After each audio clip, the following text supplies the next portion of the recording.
Okay. Hello, everyone. Welcome to the Pillars of Salt LARP Education Class number 2. We're going to be talking today about disciplines. The discipline class is going to be broken into 3 sections, and we'll kind of describe how those sections are going to be later on. There's so much to talk about in here. I know we're not going to hit every nook and cranny, but we want to make sure that we can get all the questions in here. One person already has a question right up here on the first one, and I will actually answer it because we are not going to be talking about aspects tonight. The question that was asked is, can aspects pick up demon taint? Now, it's a long, convoluted story, but let's kind of put it down to the most simplest facts. There is no vampiric power short of Demoinian, really, that can actually sense if someone is an infernalist with an unequivocal level of doubt. You might be able to get something funny off an aura. You might be able to get something off of an Obeah read, but they intentionally wrote the rules to not have it, I know you're an infernalist, no ambiguity, put them on the stake. In Pillars of Salt, because of the Cathayan presence, the Cathayans do have powers to sense that level of demonic taint if people don't have concealment methods. Also, where creatures have powers, boom, boom, I know you're bad, that works. Vampires, kind of intrinsically being innately cursed by God, are not able to, with generic powers, being able to pick up if people are infernalists. Okay. Now on to the types of disciplines. I feel that all disciplines are broken up into 4 basic types, and we're going to go over the first 2 types tonight.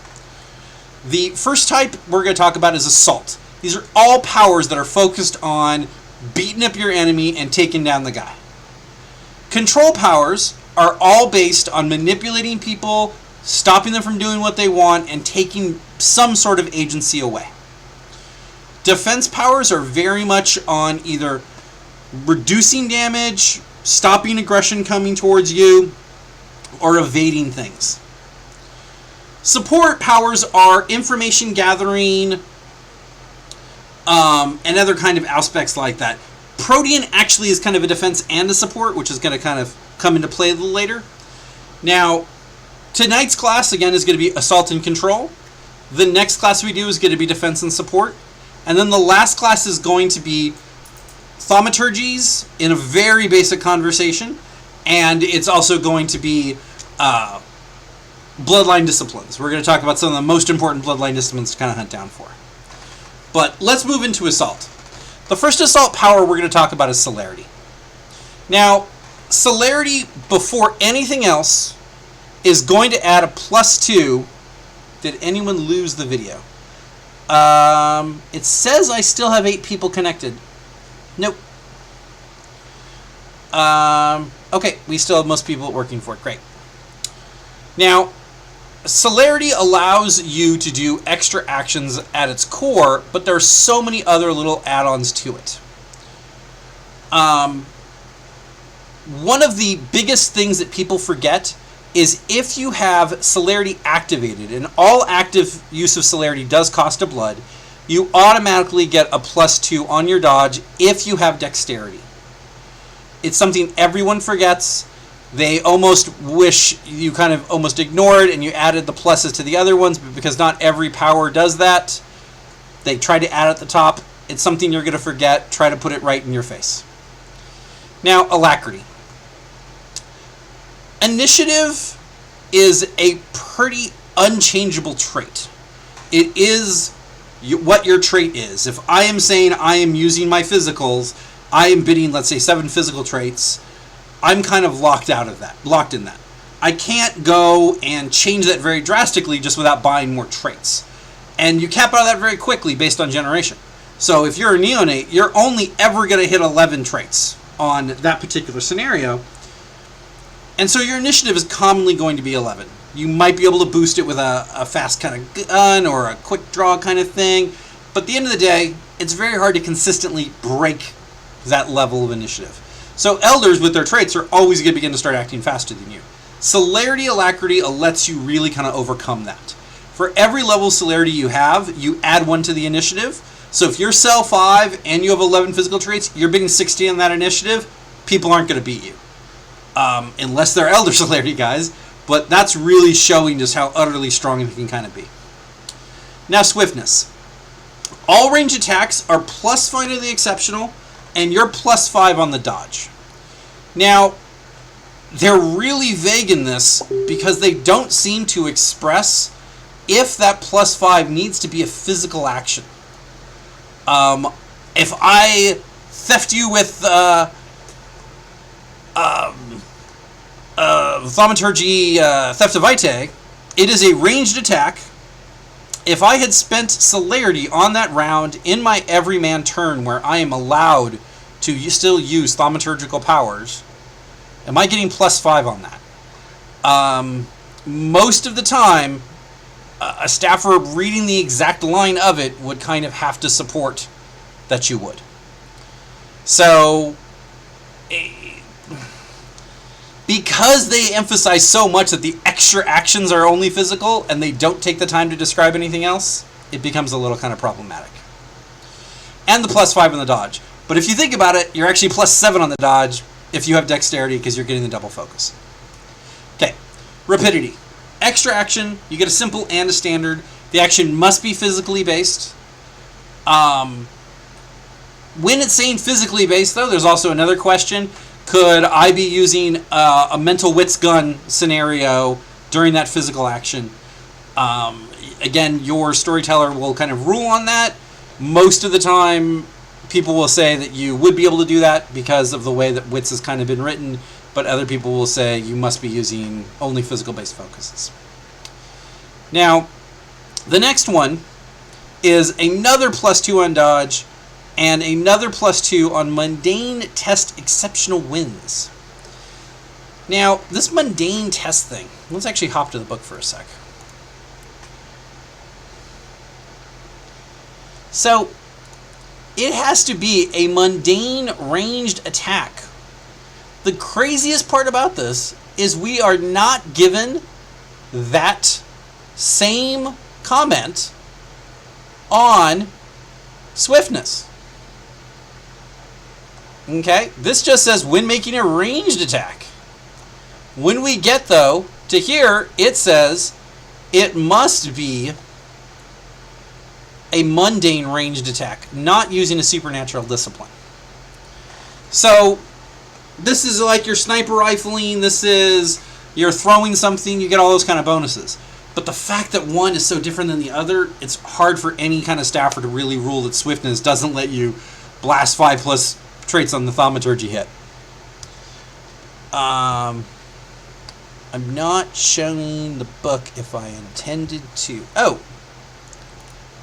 There it goes. That should be automatic.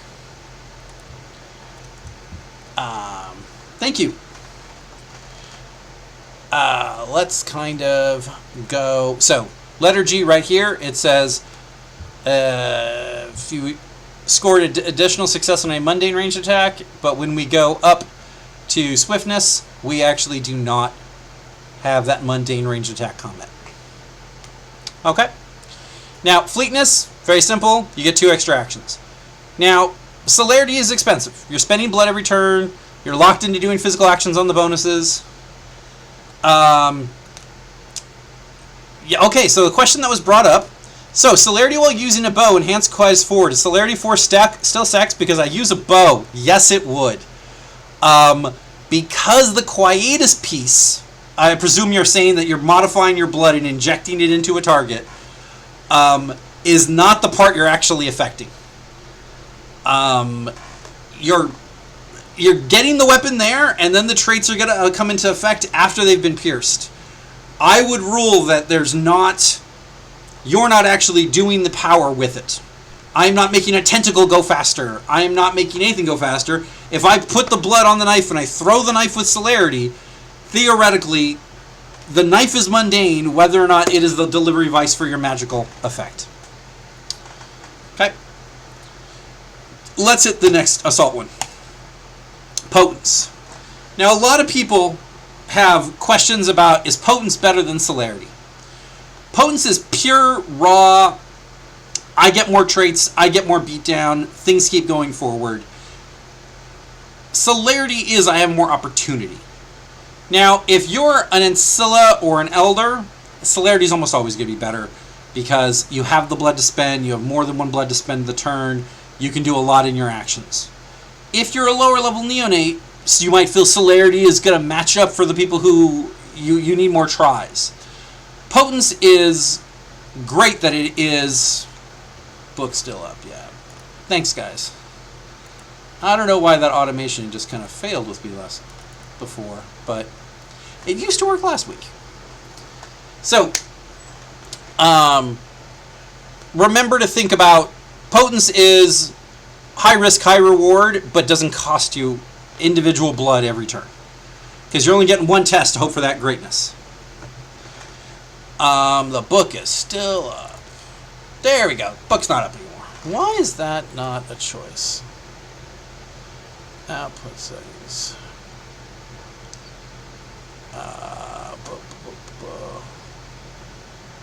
Thanks, guys. Okay. Now, just like Celerity, if you have a certain focus, this time it is Strength, you're going to be +2 on all your brawl and melee attacks. This doesn't cost you anything like Celerity does. So every time you're in there, you're up there. So even spending 3 points for an out of clan, or 3 points for an in clan and 4 for an out, that might be worth it to you. Prowess, making everything armor piercing. If I do not have Celerity, those who do not take physical attacks on a person. The problem is, if I do not have Celerity, those who do take up physical attacks on a person. Yes, they do. You want to... Okay, let's kind of take back... Harry Fox's question about Celerity versus Potence is really important. He's saying, if I have Celerity... All the Celerity people are going to take up tons of actions. So if I take Potence, I feel I'm being less involved. If there's a mob of you versus a mob of them, they always should let the Potence person take the everyman. Because the Potence guy is going to cause way more damage than the Cell guy. The Cell guy is going to be tapping him, hoping for the best. The Potence person knocks him out of the park on that one punch. All the extra actions let the Cell guys do. If people are taking your action, they really should have had some method, almost of a will bit out, of I want to fight that guy and you want to fight that guy. Let's keep burning will until we decide who actually gets to fight him on the limited traits. But they wanted to kind of minimize the aspect of group combat. I feel you always should have the Potence guy go first. Not everyone's thinking strategically in the middle of a mass combat. So, Potence 1, Prowess. You hit a guy, it automatically negates any armor they have. Depending on the environment you're in and the game you're in, armor may be a much stronger situation. Most of the time, it is kind of more of an afterthought. Now, Might, the second one, you get +1 damage on your normal attacks and +2 on exceptionals. Your hands are now guns. One of the issues that they did with... Guns are more powerful than any fist normally is in BNS. You have to get a level 2 discipline to be punching at the same amount as a 9mm in the guy's chest. And it's annoying, but that's the method they did it. Now, Vigor is just going to be super trait bonus on the exceptional. It isn't really that outstanding. Intensity is where things start getting fun. But you're already at level 4 here. This is kind of bunk. But there's certain issues, like you have Fortitude and a Cell guy's coming at you. He can't do much to you because he tags you a few times. You're negating every level. You got a Potence guy, you can actually start taking out those Fortitude guys. So yeah, Intensity and Puissance, you're essentially getting another plus and another plus. So Puissance on the exceptional is a 5. That's 2 strikes, Geisentorp, if he doesn't come out. On the exceptionals. That's really powerful. It's really useful. Now, in Pillars of Salt, we go to a particular reference that was given once where weapons cannot naturally handle the level of potence that you're dropping on them. You hit a guy with a Florentine sword with Puissance, you're going to have just a piece of raw metal in your hand because you're just too strong to properly have the weapon not be just torn up. In Pillars of Salt, we have a lot of things where people can go hunt for forgers' weapons or ancient items, or you could try to do actual actions and make more role play out of making weapons that are appropriate for that. Not every game talks about that, but it is a note of Pillar of Salt. That's why I want to make sure that was there. Let's go to Obtenebration. Obtenebration, being the power of the La Sombra, you're going to almost always see it in Sabbat games. We're not in these types of weird organizations that allow millions of La Sombra anti-tribs in the Camarilla. There really should be like 50 in the world, and they should not be at your game. If there's not a canon reference, and there even is a canon reference for Los Angeles La Sombra antis, you really shouldn't be seeing these. But it should be for antagonists, and it should be people before the sect who still have powers like this. So I really want to make sure that this is emphasized. Now, Shadow Play. There's so much to talk about with Shadow Play. Now, it allows you to move objects that are 1 pound. Pretty much in any fashion, in any form you want. To the point of, I switch a guy's gun safety, he doesn't realize it's a problem, he picks it up and shoots. You have a staffer go to him and say, oh, you have to do a simple action to actually turn off your safety, but you didn't realize that when you pulled the trigger. It could be you just have, he has the gun up, point at you, you just drop the clip. He only has 1 bullet. He has to go pick up the clip, put it back in. Tying people's shoelaces together. Breaking people's phones. You could probably pull out a particular cable of someone's internal parts of their phone with 1 pound of pressure. Now, non-vampires, you can choke them. And the focus allows you to be immune to exceptional successes for dominates and presence. Really, unless you're kind of Sabbat, you're not having this whole thing. Yeah, Carla, it's anything that weighs 1 pound, you essentially can move around.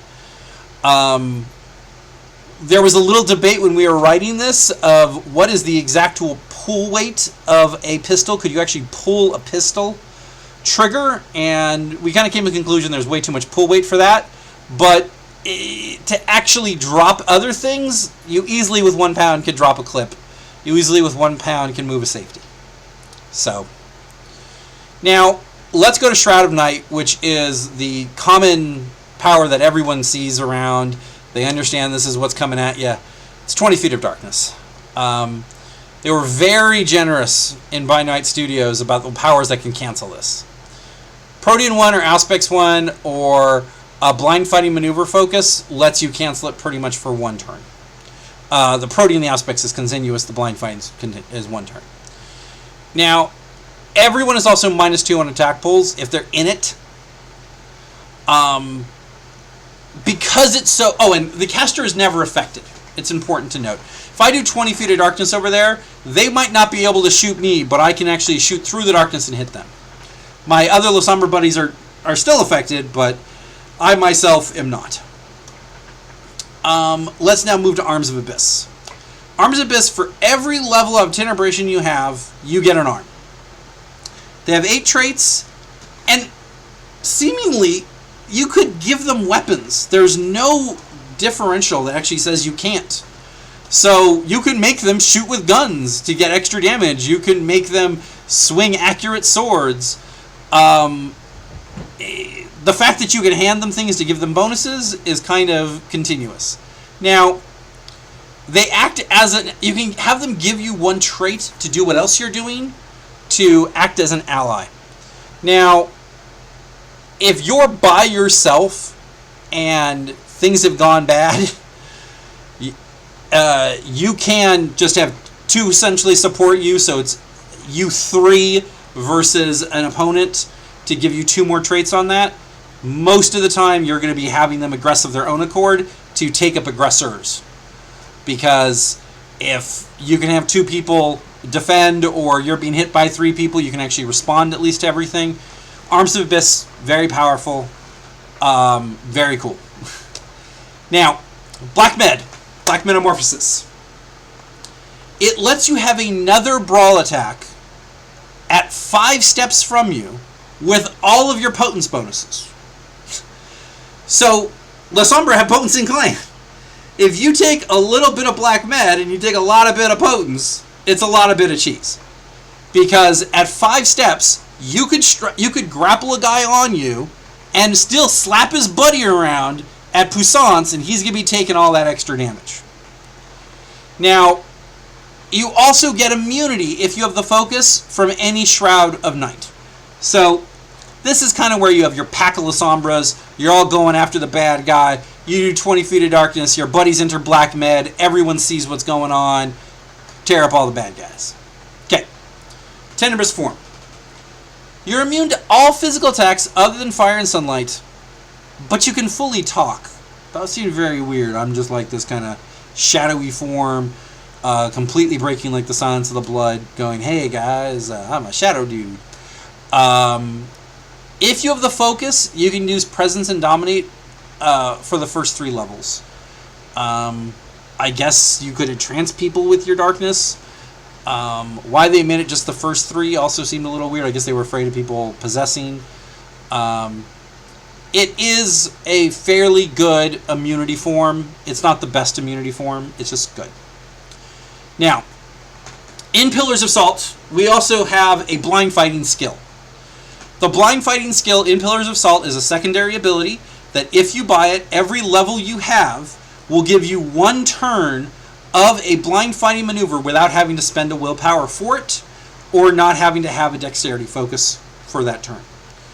It allows people to, I'm constantly affected and I'm a strength guy, how the hell do I get around this?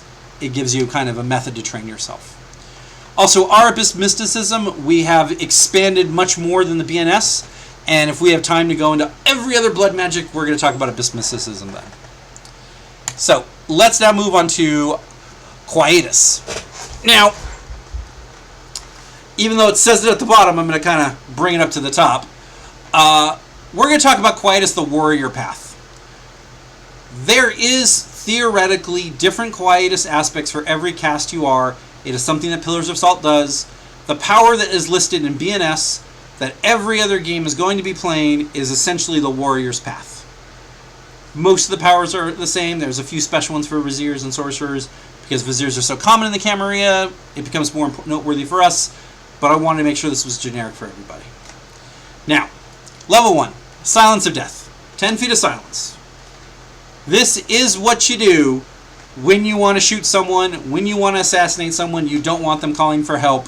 You go, bam, 10 feet of silence, guy can't respond, guy can't aggress, no fun. Now,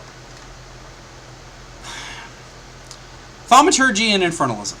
There's a lot of conversation about this. You are required to make audible statements to cast thaumaturgies.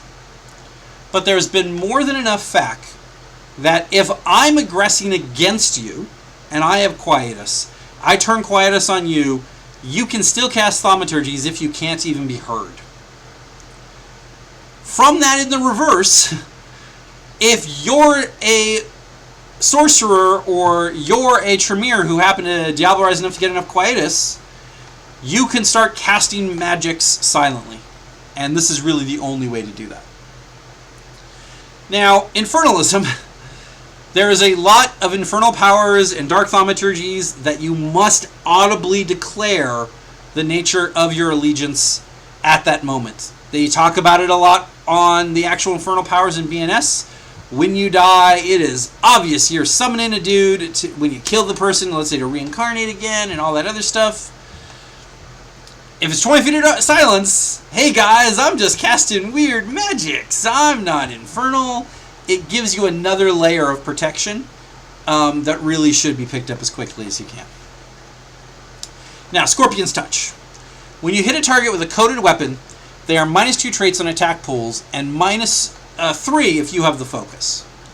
Now, every single power I have kind of looked at for this research only negates attack pools. It doesn't negate defense pools, which is really the essence of what Scorpion's Touch should do. Scorpion's Touch, in tabletop, in every other aspect, reduced these people's stamina, so you had a chance to get them better. So you'd be able to get the extra hit in and finish them off. Why this does that, it does what it does. I don't have a really good answer for that. Now, Dragon's Call. Dragon's Call is so different from what it was in tabletop or MBT. It's a really important thing to note. If you're a more experienced person who's played in the past, it's totally different. It's now a line of sight attack that if the target spends blood, they take 2 damage. This only can last a few turns, and it can't be reduced. Okay? This allows you to kind of get past those guys who have more forward you than you can shake a stick at. You can essentially make it, if they have to keep spending blood to do anything else, they're going to be eroded, and the forward you doesn't help. Now, the focus allows you to attack from beyond line of sight. What is the purpose of that? I kept thinking. I thought about it for quite a while, brought it up to some people, and I guess the idea is your buddies could call you and say, hey, I'm going to be in a fight in 15 seconds. The guy's going to spend some blood, hit him with a whammy.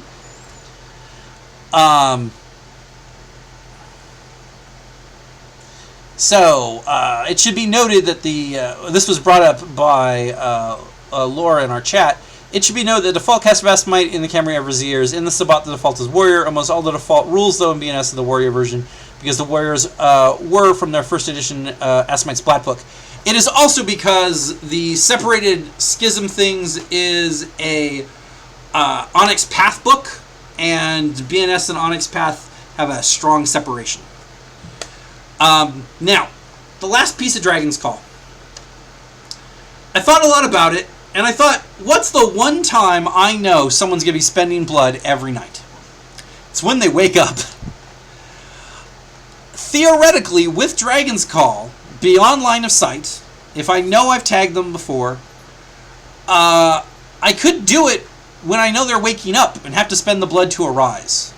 This would force a damage at the beginning. If you know you're going to aggress against this guy, it can be that just last, hey, you know what? We just ambushed him. We were going to beat him up. We couldn't finish the job. And because we couldn't kind of finish the job, tag him when he wakes up, he's going to be down the blood from that. He's going to be taking a few more.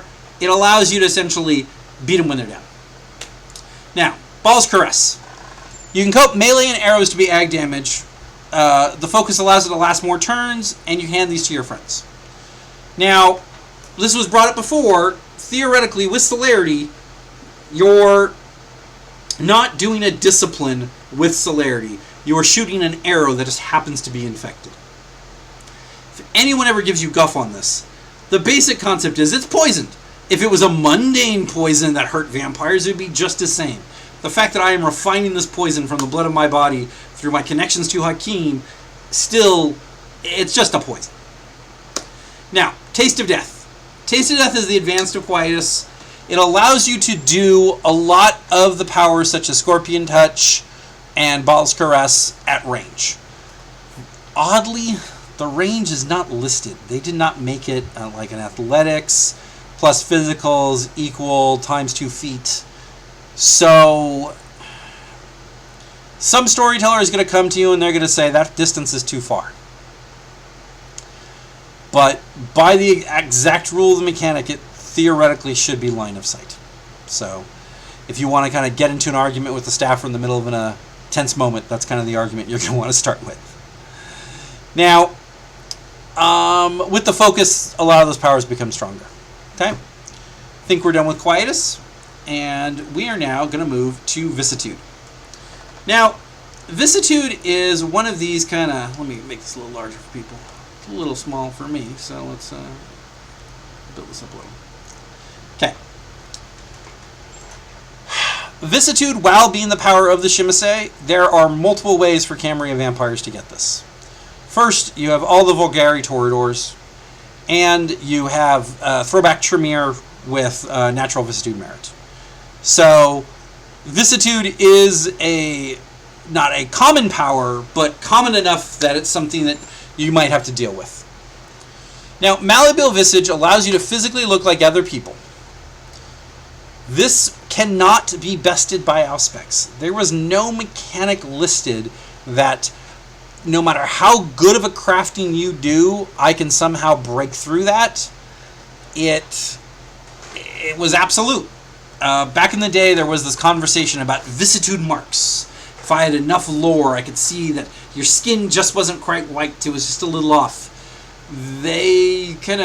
That's gone. Soul Eater's gone in here. So theoretically, this for a level 1 power is better than Mask of 1,000 every day of the week. Now, you also can give yourself an appearance focus, but you're down to permanent socials, and you can't rebuy them. So, unless you really need that appearance focus for some other things, it's not so hot. Now, Fleshcraft. You could do 1 blood for 1 damage that can't be prevented or modified. This is really useless without the focus. Because if you're causing the same amount of damage to you, because you have to think, every blood you spend is a damage you could heal. So you're taking a damage, they're taking a damage. Yes, they can't prevent it. Yes, it can't be modified. Not so fun. Now, the focused and the exceptional both give +1 damage. This is where it's going to kind of get a little better. Because you're spending 1 to get 1 or 2 or 3 or whatever to hit a guy who has an immunity through a fortitude or something like that. That's where it kind of begins to get valuable. But 99.9% of uses of this is going to be people doing malleable visage on other people. Okay. Now, Bonecraft. This is where people really start getting mechanic heavy. They want to kind of break down all these little pieces of how this kind of connects. It allows you to physically alter your body in incredible ways. I broke them in 2 categories. There are visible changes and hidden changes. The best visible changes are extra arms and body weaponry. Extra arm allows you to have a free attack with no modifications whatsoever. It's essentially black med without range. Body weaponry allows you to take any weapon and make your hand into that weapon. There is tons of debate out there, and if you are a vicissitude user, you're going to want to speak to your staffer right away. Is my hand blade or my hand sword considered to be a hand for the use of Fleshcraft against people? Because if that is the case, which under all aspects of logic it should be, you're going to have all these extra traits. You're still going to be able to be pounding people with the focus and the exceptionals. It is valuable enough to kind of make that debate active. If they ever disagree with that, the best is extra arms ×2 when you get a focus. Because if you have the focus, you can get more than 1. So being able to naturally attack 3 times a turn, where 1 is with your specials and 2 is just randomly slappy, that's nearly Celerity 5. So now the best hidden ones, where you are maintaining the signs of the blood or you're a Camarilla member, you got to keep things moving, is Transform Biology, and you can move your heart, but as we talked about in our last event, staking is pretty much non-existent in BNS. The big value is you can actually move where you're decapitated from. And that decapitation separation, they're going to cut your head off, and you're going to be like, oh, I'm so dead. And it's going to let you sneak away and do other things, especially if you have a level 5. Now, the other one is tough. You lose 3 physical traits for a health level. Now, there are some people who are going to be under the opinion, I need the traits to win the tests. If I don't have incredible traits, I'm never going to get exceptionals. I'm never going to be able to win my ties. I need the traits to win the tests. There's other people who are going to be like, I'm going to statistically lose a certain amount of tests. I'd rather have some health levels to back that up. Now, if you are an elder, you're going to want to not take tough. You're going to want to have those super traits. You're going to want to win the exceptionals. You're going to want to really be able to pound that off. If you're a neonate and Scylla and a lot of elders are around you and you're testing with a lot of elders, you're never going to win. Since you're never going to win, kind of break your math exactly how you want it, and tough is going to be a valuable trait for when you do lose. Okay. Horde form. You become a huge monster kind of creature. You go -3 in your mentals and socials. Everyone forgets this, so don't worry if you forget it, because everyone does, and a staffer should kind of be there, like poking you. Oh no, casting magics while you're doing that, not so hot. Don't hit that guy with dread gaze while you're looking like horde form. Things like that. You're +3 on the brawl, and you have hand ag. The hand ag is really where it's at. If you're so invested in vicissitude, you're not going to go off and go learn Protean. You're not going to go off and go learn Hand of Flame. It's handed to you right there, and this is going to allow you to really start chewing people up. It must be your hand. You can't use melee. It also seems to imply that my fresh... Let's say I have my big, fresh, bone-crafted sword hand. I become horde form because it's a transformative power. I no longer have my sword hand. I'm now my big claw. So remember, all those are going to kind of be knocked off. If you're the focus, you're +5 on the brawl. And people with less willpower than you are -2 brawl melee versus you, because you're so scary. That's another mechanic everyone forgets. So if things are tight, you're going to want to remember that. Now, blood form. You're a living pool of blood. You can be killed by fire, or if someone drinks you. The focus lets you talk, and you get to walk around in that form. The focus is almost worth it. You could walk around in it. Everyone realizes they can't really hurt you too bad. It's great if you're jumping off a cliff. But the most common use I've seen for blood form, other than jumping off cliffs and going down drains, is I've used transformative body where I'm no longer I can't be decapped. I set up a scenario where they feel they've knocked me in torpor and decapped me, and then I blood form away, and they think I essentially just ashed, and they hit the road, and I come back in with vengeance because I am this Dark Shimase of the land. Now, in Pillars of Salt, we also allow some other bone crafts that are allowed, like the Nos alteration merits. But you have to buy the merit. Essentially, it allows you access into that tree. Okay.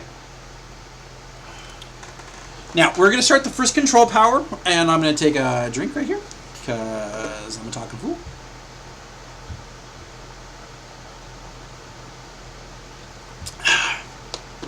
Semistry. Now, a lot of people are like, well, Semistry is like Obfuscate, right? I make illusions and I manipulate things. It's really important to remember, Semistry can only add, it can never remove.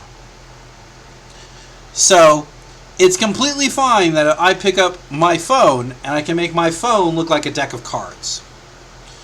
It is not fine I pick up my phone and it looks like it's a pin, which is much smaller and not around. So, it's a very fine line. Not a ton of Ravnos, but I want to make sure I'm hitting every clan. Think about, you're always adding, you're never removing. Now, Ignis Fatuus.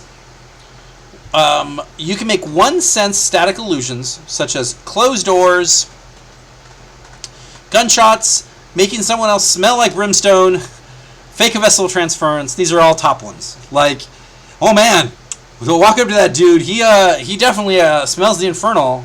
I bet he just cast some dark ritual. Or, oh, that person touched you. You felt a cold chill. Bet they stole your blood, man. A few gunshots is a great way to clear up an Elysium, even if you only have 1 or 2 people here. If the sheriff hears it, things happen. If you're just using the power to be distractions instead of role-playing, the target will either lose their simple or standard action. If you have the focus, they lose both. So, if you're really aggressing against other people for 1 turn, you can just go, bam, what was that? You have the focus, they're going to be losing their actions that turn. Everyone's just going to aggress against them. Now, Mirage. This allows you to manipulate the sensory aspects of an item. You can turn a gun into a stick, a blood into wine. It has to be in the general ballpark. This is the one that every staffer kind of has to constantly aggress against people.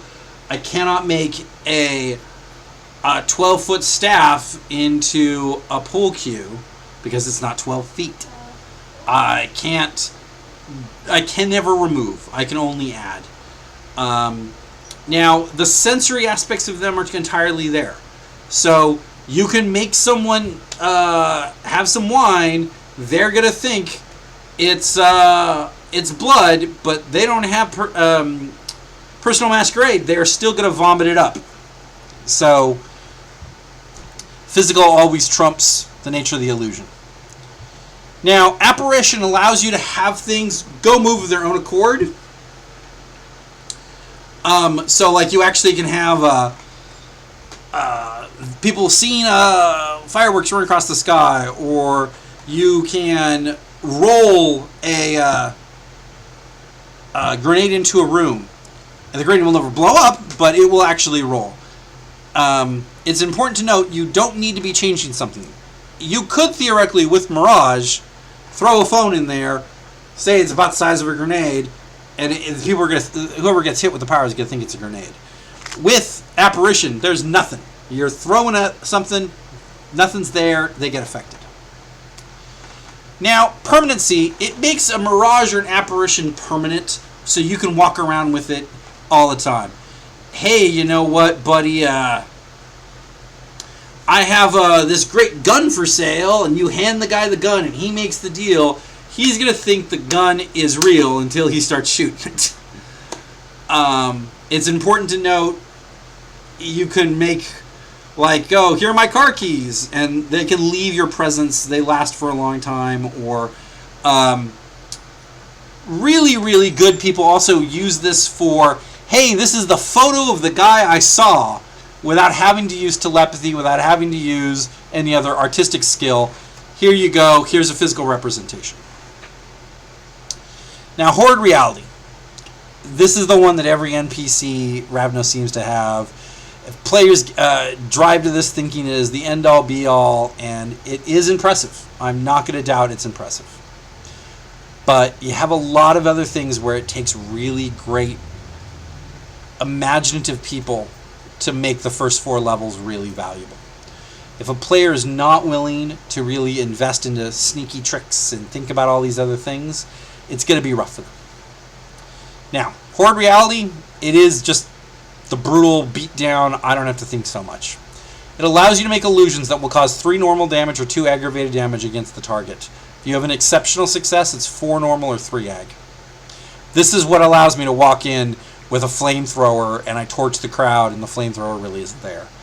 The most smart use I've ever seen of this is I have a building wall collapse, so to stop my escape, like to help me escape. They can't come after me because first they're being damaged.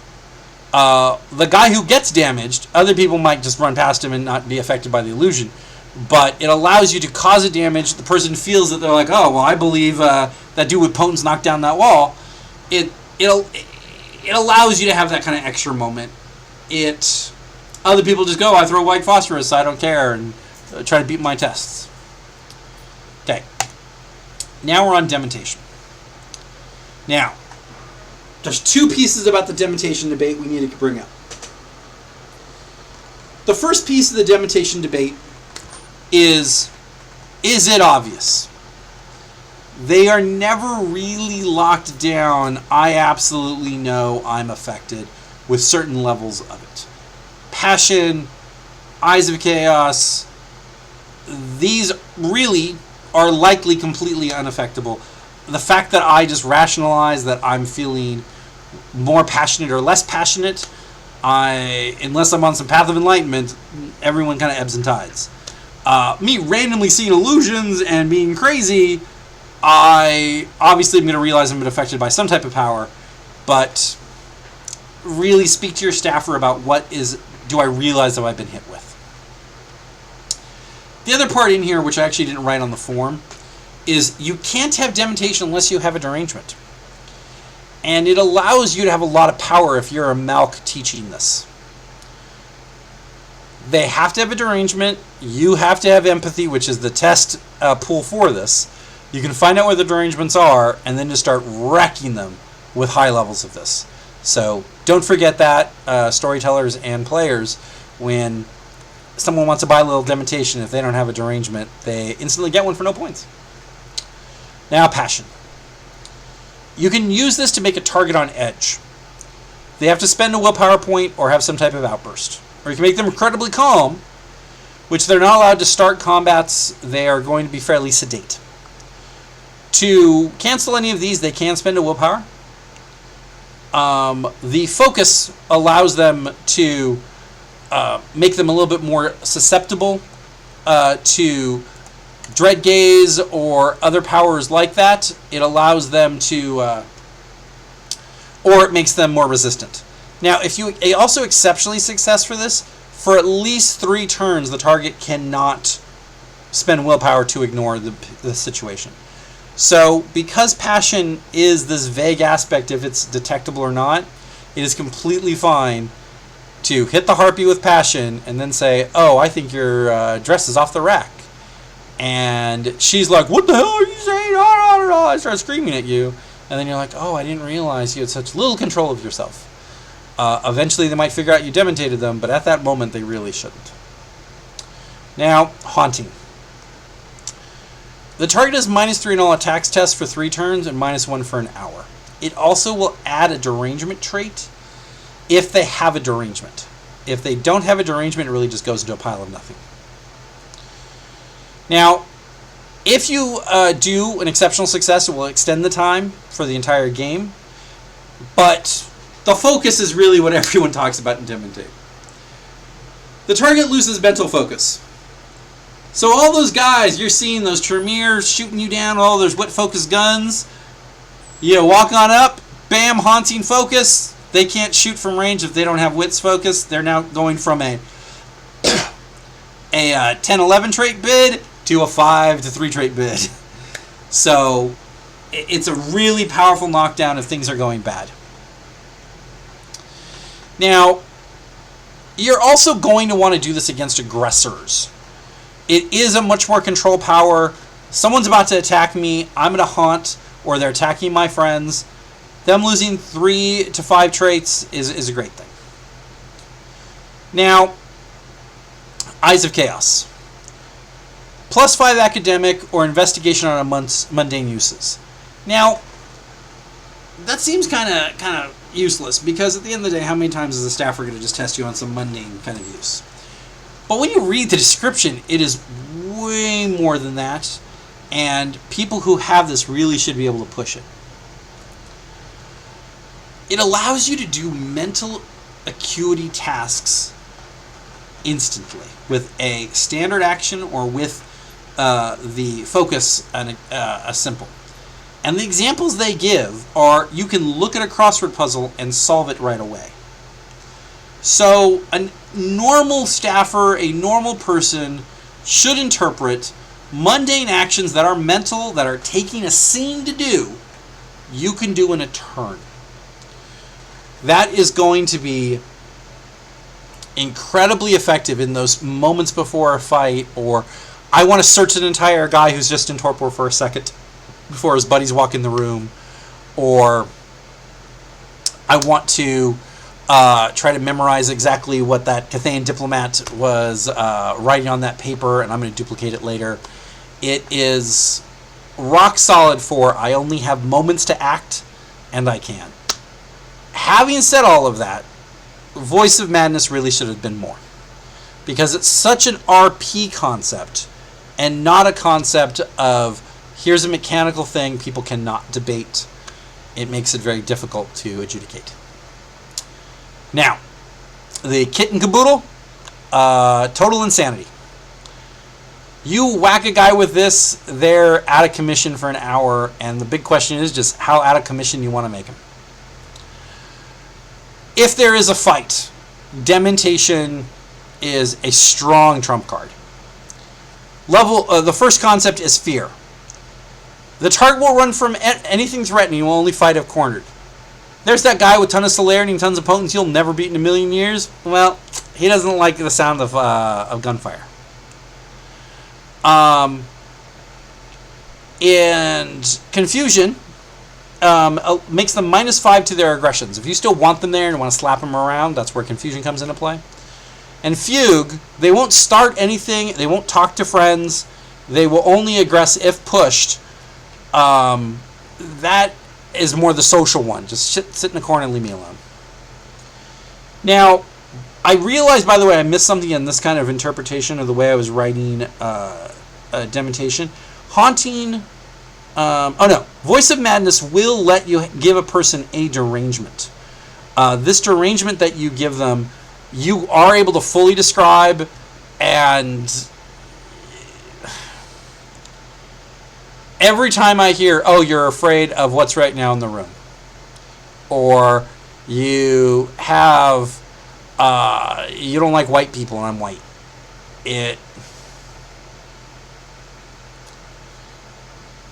the basic power of the mechanic says that Malkavian players be better role players and actually try to think of like, oh, you want to improve, you want to make your sire proud of you, so you're gonna want to help me go do this, is way better than you really hate guys in red shirts. Now, the last part of Total Insanity, I know I'm hopping around a little here, is if you exceptionally success it, it's going to last 2 hours, and the target lose all mental and social focuses. It is a great slam down for those presence dominators who are also being the court. You are the wrench in that plan. Okay. Now, dominate. Oh, question. Carla has a question. Go back to Divinity, because I think she was on the Divinity question. How does all of this work with Elysium? Okay. Now, Passion, Eyes of Chaos, most people will construe are not Elysium breaking powers. Haunting, Voice of Madness, Total Insanity, these guys have gone from 0 to 11 instantly on their mentals. They are crazy, they're whatever. Someone being that outlandish is going to be a problem. Now, I'm going to kind of refine the question, though. Can I use Passion to make people break the decorum of Elysium? I think that's what it's for. It is not for combats. It's not for crazy stuff like that. It's really meant I'm making you lose your cool. Or I'm making you so cool, you're going to not aggress against my social responses. So I think Passion is the more powerful presence just at that first level. Presence eventually overcomes it later. I hope that has answered your question, Carla. Now, dominate. First, the generational requirement is no longer on dominate. The aspect of your elders can dominate neonates, and neonates cannot dominate elders is entirely gone. I think they did it because that generational background is in tiers of neonate, ancilla, pretender, elder, etc., and that is actually not exactly generational numbers. So it really kind of takes the flavor out of dominate being hard to do against other vampires, but they kind of did it. Now, after having said that, it is the most powerful discipline. Everyone will say thaumaturgy is the most powerful. Thaumaturgy is the most useful. It can do 50 billion things. Dominate, in one little package, in one little box, you are able to do anything you really need to do in a scenario. Because what your tools are is taking away other people's agency. All your enemies are going to fight for you. All of these other people are going to kind of support you. Now, the nature of you can't make them automatically choose to be hit, the better the fighter, the less likely they are to believe they're going to get hit. If you have that guy with cell 5 and you dominate him, hey, defend me, he should have no resistance after you beat him in the test to gun down your enemies and try to take those shots, because at the end of the day, he knows he's going to win. He has all those dodge bonuses. He's like, man, I haven't been hit in neonate's age, I guess. So remember that. Now, direct harm clause. I cannot dominate someone to put a gun to their head and fire the gun. I can dominate someone to defend me from bad guys, because they are not guaranteed to be attacked. Any action that is guaranteed 100%, no ambiguity, they will take damage if the action is done. You can never dominate someone to do. Even to the point, I bet there could be a debate if I have advanced fortitude and I get dominated, put a gun to my head and fire it. I know the likelihood of me not causing enough damage for it to pass through my fortitude would actually mean I could be actually allowed to do that.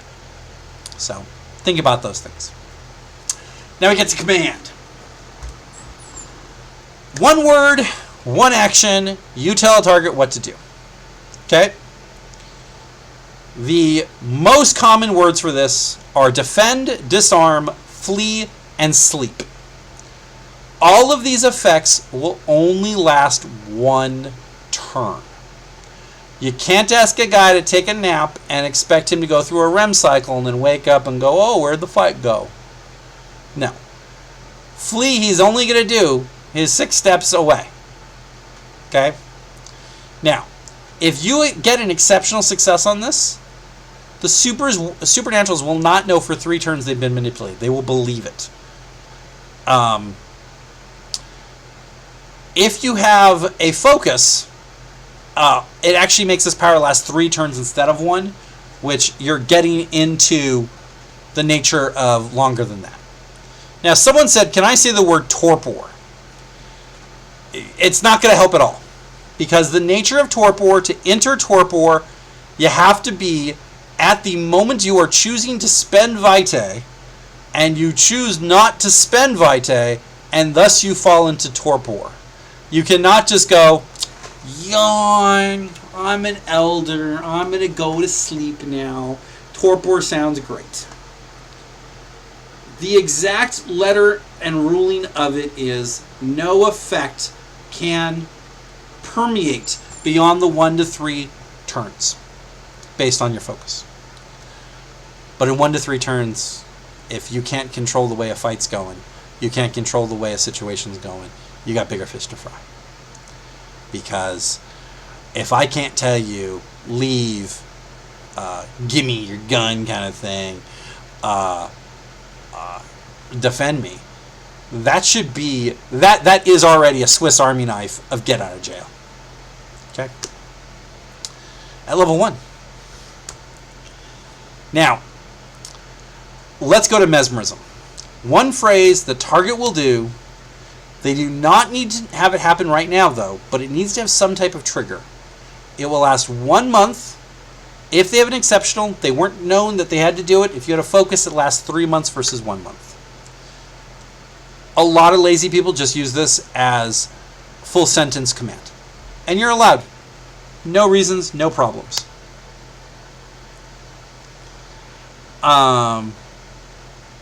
So Harry brought up torpor. You spend 1 round focusing on it and then spend a willpower. The target would be unable, though, because the only moment torpor can be self-inflicted is when you're actually rising from the day. So unless you happen to walk in the guy's haven and you wake him up and you're like, hey guy, torpor, and he's like, oh, that sounds like a great idea. You can't really just dominate guys in the torp. Now, while mesmerism, again, a lot of people, lazy man's full sentence command, the real power comes into play if you get that exceptional success, that they don't know what's going on. You then say, next time you see the Ventru Primogen, I want you to put a gun to his head and shoot him. And they're like, oh, I don't know what's going on. And they walk into court, and they take the gun, and they put it in the Ventru Primogen's face, and they fire it. And they're like, why did I do that? And he's going to say, oh, I was dominated. Like, oh, likely excuse, Mr. Bruja. Likely excuse. So it's really great for triggering things like that. It's also great for next time you get sent to a private meeting, I want you to take copious notes and send them to me. That's completely fine. Now, Forgetful mind. You can remove and replace memories that are 10 minutes long that the target has. If you get exceptional, it's harder for someone to remove the memory you put in it, and the focus allows you to alter an entire hour. Now, I could say 1,000,001 ways to do this, but it really comes down to the famous phrase, do you remember that boon you owe me? I could make a 10-minute scenario or a 1-hour scenario where, oh my god, man, you saved my life. You backed my play there. Those Sabak guys were going to kill me. Hey, man, look, it's a little weird. They all look the same. You could say whatever scenario you want, and a guy's going to then go to the Harpy and say, hey, man, that guy helped me out so bad. He was such a good guy. And without massive amount of metagaming, the likelihood of getting caught is really low. The other great thing about it is you want to interrogate a guy. Hey, we never interrogated you. Someone picks up a secret that you realize, hey, forget that secret.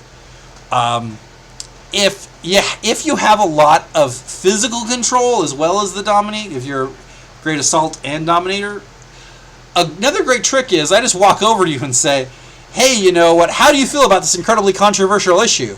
And they're going to say, oh, I hate people who deal with stuff like that, or I'm part of the conspiracy and I'm for it. Then you nominate the guy to forget that bit. Because now you have the information, how they feel, without ever them knowing that you got that information. Okay? Forgetful mind, so overpowered now that there's no generational requirement. Now conditioning. Conditioning, they actually improved a lot, because conditioning went from a poor man's blood bond that is making players not want to play to I'm having continual mesmerisms that will keep on triggering.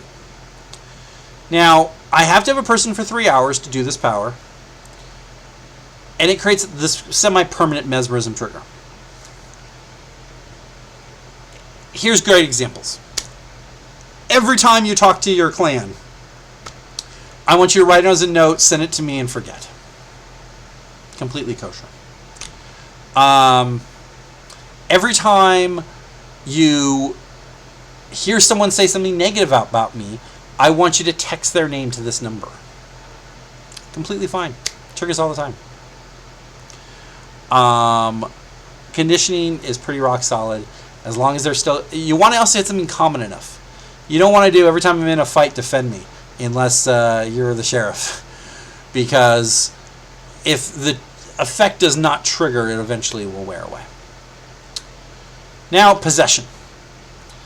So much has been talked about possession. Let's try to kind of condense this down into a situation everyone can grasp. Now, it allows you to skin ride a mortal, ghoul, or half supernatural. You can't hop into you can't hop into a werewolf, but you can hop into a kinfolk, or you can hop into a hedge mage. As long as you have access to them, you can kind of hop in. Now, you cannot use any discipline, and at the next sunrise, you automatically revert into your body. Or if the host takes more than 1 damage. Now, you can walk in sunlight. Now, that is the basic power. Let's talk a little bit about that. You can hop in your ghouls. You can go take driving tests. You can go fill out paperwork. You can go actually run your companies if you're a Ventru kind of thing. It allows you to do all the mortal work while still being a vampire. It's really great for Tremere because they can hop and do chess keys, they can hop in other things, and still have all their nights for their research. So it's pretty impressive. Now, we're going to get to the exceptional. The exceptional lasts 3 days. We've now just gone from something that was useful to something that is scary powerful.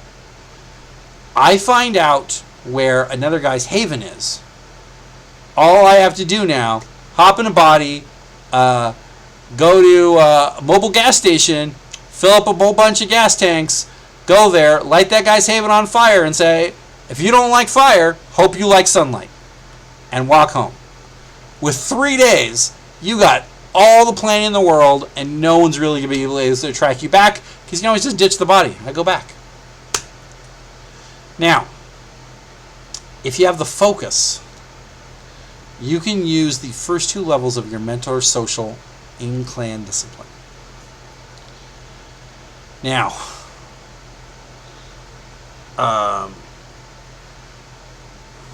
yeah, we're going to talk about chain hopping bodies in a minute, because then you have disciplines.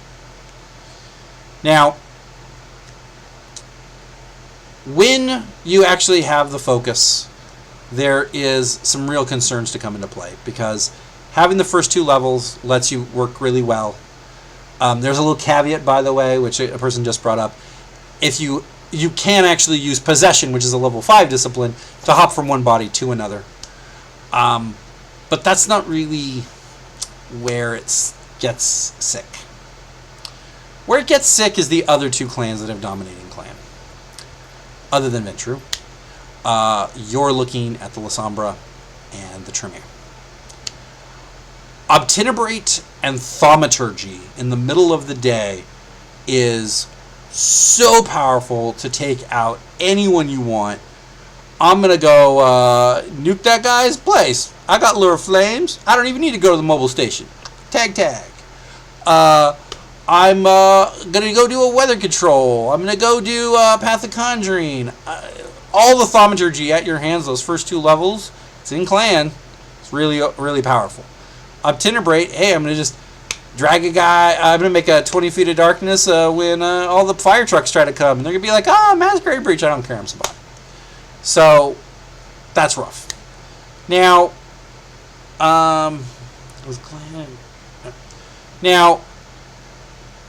we've talked about day strikes. It's also great for sniping people even during the night, because you're in their physical traits. You can be a great mental dude. You possess a great sniper. You're going to have his great physical traits. So you go up to the cliff and you shoot away. They catch you. You ditch the body. Oh, who was it? I don't know. And we talked a little bit about influence control. You get to kind of go around and find different people, actually go to the DMV and fill out all your paperwork. Now, we're going to go to the last power we're going to talk about tonight before we open up the questions. And this is presence. Presence, just as a side point, every dominate, unless the power tells it, they know they got affected. Presence, they kind of directly say the target does not know. All their friends can know, hey, that dude's acting way too friendly to that guy who just spit at him in the face. But they really don't know about presence. Okay? Awe. You get people's attention. It lets you have the gaze effect, so they can't say, hey, I wasn't looking at you when you tried to dominate me. They can't spend a willpower to ignore it. If you have the focus, they have to spend 2 willpower. It's really great just pulling people's attention, getting them, hey, buddy, look over here while I hit you with another power. Dread Gaze. The basic level of the power, you have to bare fangs, makes the targets unable to be within 5 steps of you for 5 minutes. They will not attack unless they have no other option. If you have the exceptional, it's for the rest of the night. You can instantly pop that again on them without a test. But if you have the focus, you can do it without breaking the Masquerade. Okay? So yeah, Dread Gaze, we talked about it's being subtle. Dread Gaze is the one, like, really not subtle one. It's like, hey, I'm so subtle. Doesn't really kind of do it that way. That's the always exception to our rule. Now we're at entrancement. The target likes you. Only people who actively hate you, and we are really going to the point, they want you dead. Not, I don't like that guy's suit, or he's not supporting my goals.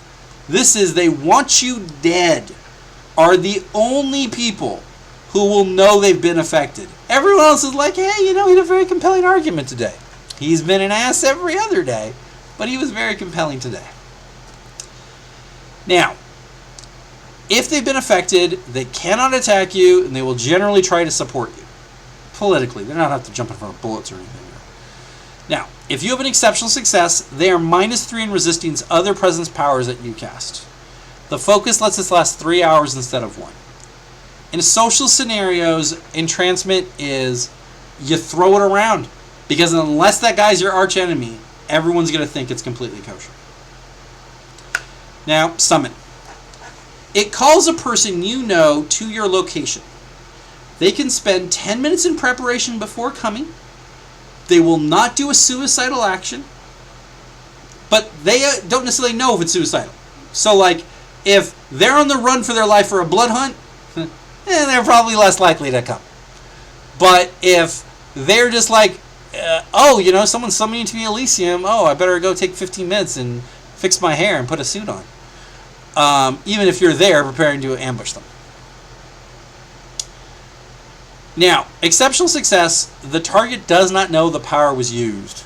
They just randomly start going in that direction.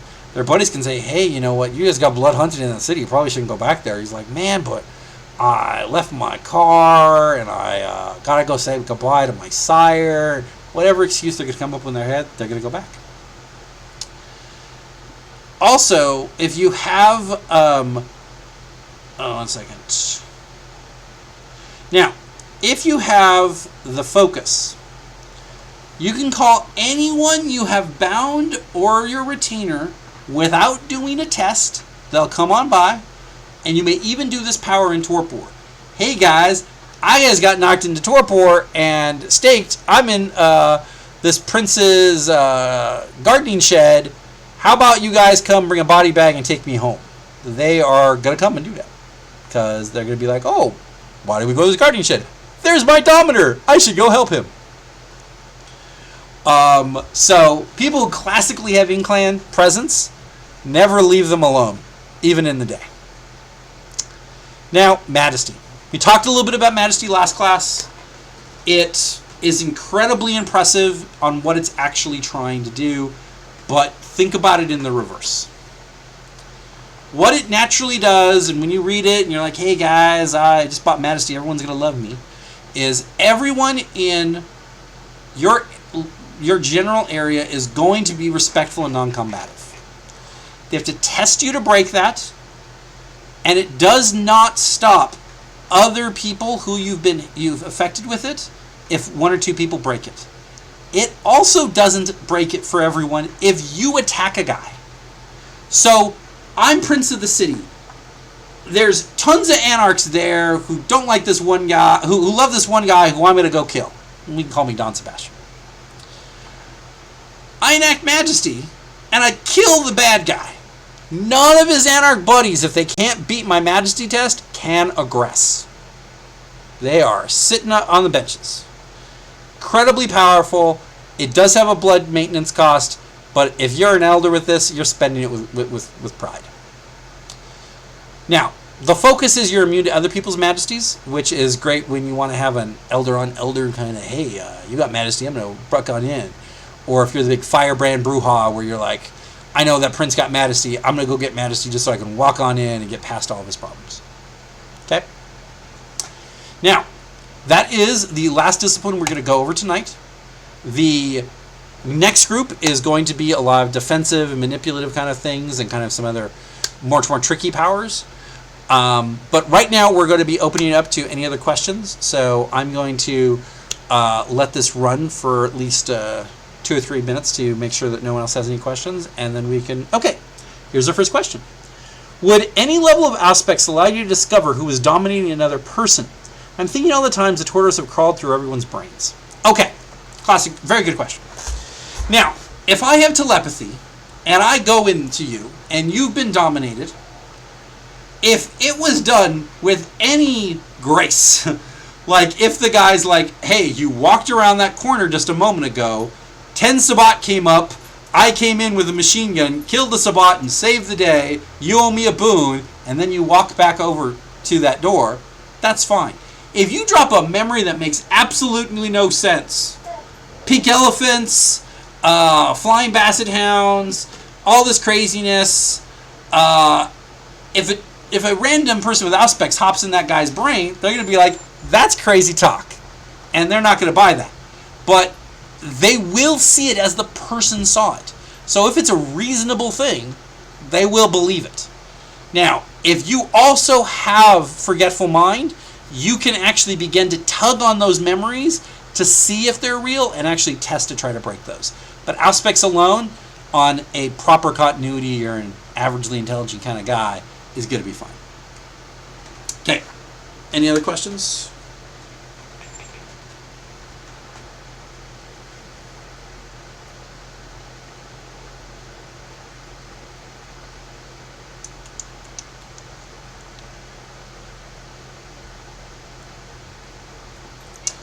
Yep. Oh, mental psychometry. So one of the aspects they're saying is, well, that you forgot you saw me. The forgot you saw me example is still I'm trying to replace that with something. I'm saying everything was identical except me being in the room. So incredible levels of Auspex. Storytellers can kind of edge this, but then you're giving Auspex even more power. It already has aggression against Obfuscate. Giving it aggression against Dominate would also be really rough. So that's kind of problematic. But an Elder Torto who crawls in can only see who they didn't see. Yeah, if I hopped in someone's memory and they were dominated to forget that they saw me, they're going to just see a situation where they didn't see me. For plot reasons, a person can absolutely say, hey, you see a figure that has no appearance because they were told just to forget the guy and not that no one was here. Lazy people and lazy dominates can be attempted to be found by Auspex, but you'll never get them out. You'll never be able to uncover what was there without another dominator. So I think we are good to go. I hope you all enjoyed this, and hope you come back to the next class. Bye-bye.